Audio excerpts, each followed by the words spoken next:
समाचार में आप सभी का स्वागत है। आइए रुक करते हैं राज्य भर में घटित कुछ खास खबरों पर। मराठा आंदोलन के नेता मनोज जरांगे द्वारा उप मुख्यमंत्री देवेंद्र फडणवीस की गई आलोचना उनको दी गई स्क्रिप्ट के मुताबिक कही हुई दिख रही है। इसलिए उप मुख्यमंत्री देवेंद्र फडणवीस ने जवाब दिया कि वह इस स्क्रिप्ट बताने वाले व्यक्ति को निष्पक्ष जांच कर सामने लाएंगे। कोणासोबत फोटो निघतात त्यांचे, कोण सोबत दिसतात त्यांच्या, कोणाचे कार्यकर्ते म्हणत आहेत, कुठला पैसा येतोय, येत आहे साहेब, सगळं येत आहे। शेवटी या गोष्टी लपत नाहीत, एक एक गोष्ट बाहेर येते, ती येणारच आहे। आणि म्हणून मी या निमित्ताने एवढंच सांगतो की अशा प्रकारे अध्यक्ष महोदय, कोणी जर कोणाची आयमाय काढणार असेल तर या सभागृहाकडून अपेक्षा अशी आहे की विरोधी पक्षाची असो का सत्ता पक्षाची असो, आडे वेडे न घेता असं असतं तर तसं, जसं असतं तर तसं, असं घडलं असतं तसं, असं नाही। तुमच्याबद्दल असं घडलं ना, हा देवेंद्र फडणवीस उभा राहील तुमच्या बाजूने, ताकदीने उभा राहील। त्यामुळे अध्यक्ष महोदय, आपण एसआयटी सांगितली आहे, एसआयटी तयार होईलच, पण मला मनोज जरांगे पाटलाची काही घेणं देणं नाही। त्याच्या पाठीमागे बोलविता धनी शोधून काढला। जी स्क्रिप्ट त्या ठिकाणी बोलली गेली, काही लोक रोज ती स्क्रिप्ट बोलतात आणि ती स्क्रिप्ट त्यांच्याकडनं येते। आणि हे जे आता ज्या ज्या लोकांनी अध्यक्ष महोदय या ठिकाणी सांगितलंय की आम्हाला कोणी कोणी काय काय सांगितलं, साहेब वॉर रूम कोणी उघडल्या माहिती आहे आम्हाला, आता मिळाली आहे माहिती। वॉर रूम कुठे कुठे संभाजीनगरला कोणी उघडली, नवी मुंबईला, पुण्याला कोणी उघडली, माहिती आहे आमच्याकडे सगळी।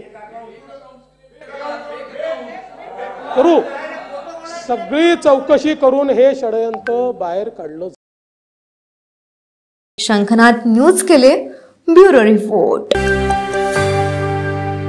मौसम विभाग के पूर्वानुमान के अनुसार कल 26 फरवरी को बुल्ढाना जिले के कई हिस्सों में बेमौसम बारिश हुई। सिंदखेड़ राजा तालुका के दुसरबीड़, नांदुरा और लोनार तालुका में बिजली, तेज आंधी और ओलावृष्टि से प्रभावित हुए। इस मानसून से किसान भी संकट में हैं। संग्रामपुर तालुका के वारवड बाकल और एकलरा बनोदा शिवार में भारी मात्रा में ओलावृष्टि और बिजली गिरने से किसानों द्वारा काटे गए नारंगी गेहूं, ज्वार और सब्जियों का भारी नुकसान हुआ है। शंखनाथ न्यूज के लिए ब्यूरो रिपोर्ट। नागपुर का divisional sport complex Balewadi Pune के शिव छत्रपति स्पोर्ट कॉम्प्लेक्स की तर्ज पर अंतर्राष्ट्रीय स्तर का होगा। बैठक के दौरान विधायक प्रवीण दटके ने बताया कि क्रीड़ा परिसर के आधुनिक नवीनीकरण के लिए 746.99 करोड़ के संशोधित बजट को राज्य कैबिनेट ने मंजूरी दे दी है। बालेवाडीच्या धर्तीवर आजच 776 कोटीचा प्रस्ताव पुरवणी मागण्यांमध्ये मंजूर केल्यामुळे नागपूर विदर्भातल्या खेळाडूंकरता एक मोठं बालेवाडीच्या धर्तीवर मोठं स्टेडियम उभं होतं आहे। विदर्भातल्या सगळ्या खेळाडूंकरता ते उपयोगी होणार आहे। मी महाराष्ट्र सरकारचं मान्य मुख्यमंत्री, दोन्ही उपमुख्यमंत्र्यांचं, विशेषतः अर्थमंत्री म्हणून दादांचं अभिनंदन करतो। शंखनाथ न्यूज के लिए ब्यूरो रिपोर्ट। उद्धव ठाकरे फिलहाल बुल्ढाना जिले के दौरे पर है। कल उन्होंने चिखली, मोटाला और जलगांव जामोद में जनसभाएं की। उसके बाद रात में वे शेगांव में रुके और मुख्यमंत्री होते, मनोज जोशी लोकसभेचे अध्यक्ष होते, मनोज जोशी केंद्रीय मंत्री होते, पण त्याहीपेक्षा ते एक सच्चा शिवसैनिक होते। कोणताही पक्ष किंवा कोणत्याही व्यक्तीच्या आयुष्यामध्ये चढ उतार येत असतात। संकटाच्या काळामध्ये सुद्धा ते शिवसेना प्रमुखांसोबत राहिले, शिवसेनेसोबत निष्ठेने राहिले। एवढंच नव्हे तर ज्या वेळेला शिवसेना प्रमुखांना अटक झाली होती बेळगाव कारवारच्या सीमा आंदोलनाच्या वेळेला, तेव्हा शिवसेना प्रमुखांसोबत मनोज जोशी आणि दत्ताजी साळवी सुद्धा होते। एकूणच जीवाला जीव देणारे हे सगळे शिवसेना प्रमुखांचे निष्ठावान शिवसैनिक हे आपल्यातून निघून जात आहेत। हे फार मोठं एक दुर्दैव आहे। आणि आज मी नेमका बुलढाण्याला, मी आता निघालोच आहे मुंबईला, लवकरात लवकर मी पोहोचण्याचा प्रयत्न करतोय, पण पूर्ण शिवसेनेच्या वतीने, शिवसेना परिवाराच्या वतीने आणि साहजिकच आहे ठाकरे कुटुंबियांच्या वतीने मनोहर जोशीजींना मी भावपूर्ण श्रद्धांजली अर्पण करतो. कारण असे सगळे जीवाला जीव देणारे कार्यकर्ते त्याही वेळेला होते, आजही आहेत.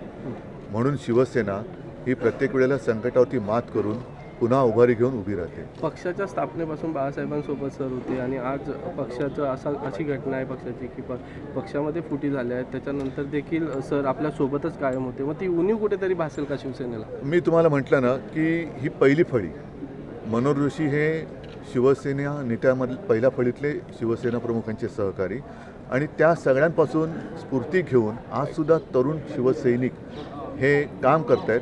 आणि त्याचमुळे आपण बघतात की शिवसेनेवरती आत्तासुद्धा संपवण्याचा जरी प्रयत्न केला तरी शिवसेना संपत नाही, उलट ती वाढते.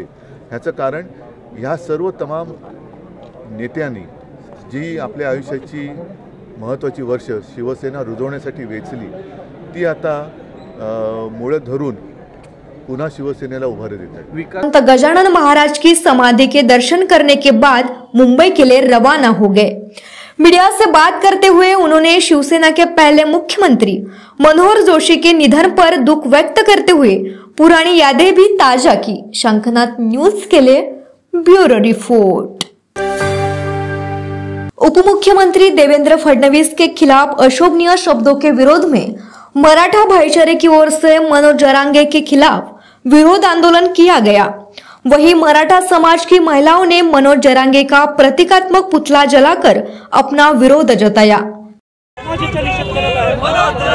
58 शांतता प्रिय मोर्चे काढले सकल मराठा समाजाच्या माध्यमातून आणि त्याच्यानंतर कुठे चालून हक्काचं आरक्षण हे मराठा समाजाला मिळालेलं आहे आणि स्वतंत्र आरक्षण या राज्य सरकारने आम्हाला दिलेले आहे। त्या आरक्षणाला वेटीस म्हणजे कुठला तरी असं राजकीय हे पाहून सरकारला वेटीस धरण्याचं काम मनोज जरांगे करत आहे, हे चुकीचं आहे। याचा सकल मराठा समाज निषेध करत आहे आणि मराठा बांधव म्हणून देशाच्या उपमुख्यमंत्र्याला, महाराष्ट्र राज्याच्या उपमुख्यमंत्र्याला जे मनोज जरांगे बोलत आहे हे चुकीचं वक्तव्य आहे। याकरिता आम्ही सकल मराठा समाजाकडून त्यांचा जाहीर निषेध करते आणि एक मराठा लाख मराठा याकडून मनोज जरांगे तुम्ही गृहमंत्र्याविषयी जे बोलले ते चुकीचं वक्तव्य आहे, हे मराठा समाज कधी खपवून घेणार नाही। मराठा समाज म्हणजे जरांगे पाटील असं त्यांना वाटतं, ते बरोबर आहे? चुकीचं आहे। त्यांनी स्वतःच्या हातात मराठा समाजाची धुरा त्यांनी हातात घेतली, आम्हाला मान्य आहे। त्यांनी आरक्षणासाठी लढा दिला हेही आम्हाला मान्य आहे, पण समाजाच्या नावावर जर कुणावर चुकीचं वक्तव्य जर करत असेल तर हे 100% चुकीचं आहे। ते देशाच्या गृहमंत्र्यांवर ज्यांच्यामुळे 10% आरक्षण आम्हाला मिळालेलं आहे, हे चुकीचं आम्ही कधी खपवून घेणार नाही। या संदर्भात सकल मराठा समाज नागपूर याच्याकडून मनोज जरांगे पाटील यांचा आम्ही जाहीर निषेध करतो। काय वाटते मनोज जरांगे पाटील असं का वागत आहे? ते तुमच्यासाठी लढत होते पण त्यांनी आता पातळी सोडलेली आहे। मनोज जरांगे आम्हाला 100% खात्री होती की तुम्ही आरक्षणाचा लढा देता, पूर्ण समाज त्यांच्या पाठीशी उभा होता, पण आता जे ते वागत आहे कुठल्या तरी एखाद्या राजकीय पक्षाची त्यांच्या मागे खेळी आहे असं स्पष्ट यातून दिसून येत आहे।